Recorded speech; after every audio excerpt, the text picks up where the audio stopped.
છેલ્લા કેટલાક દિવસોથી અવિરત વરસી રહેલા વરસાદે વડોદરા શહેરને પાણી પાણી કરી નાખ્યું છે। જ્યાં જુઓ ત્યાં માત્ર પાણી જ દેખાઈ રહ્યું છે।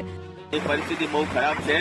અંદર આવવા જવા માટે તકલીફ થઈ રહી છે અને જીવન જરૂરિયાતની વસ્તુઓ પણ તકલીફમાં મુકાઈ રહી છે।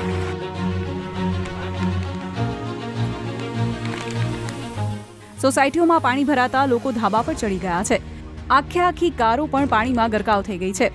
એવી પરિસ્થિતિ છે કે ઉપરથી ગટરો જે છે ઉભરાઈને એનું અંદરનું પાણી બહાર આવી રહ્યું છે અત્યારે એવી કન્ડિશન છે અને ડિવાઈડર બધા તૂટી તૈયારી એમ થઈ ગયા। જે વાહન આ બધા ડિવાઈડર તૂટી ગયા।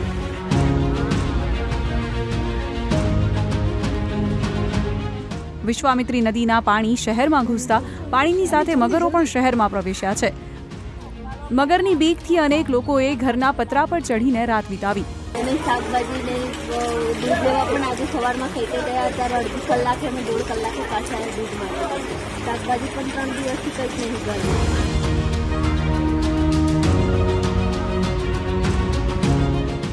પાણીમાં ફસાયેલા અનેક લોકોનું રેસ્ક્યુ કરવામાં આવ્યું છે।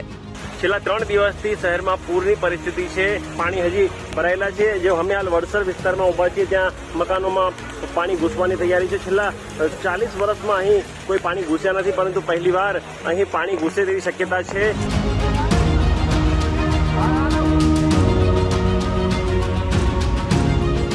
તો લોકોને બહાર ન નીકળવા અને સાવચેત રહેવાની સૂચના અપાઈ છે। રોહિત ચાવડા, દિવ્ય ભાસ્કર, વડોદરા।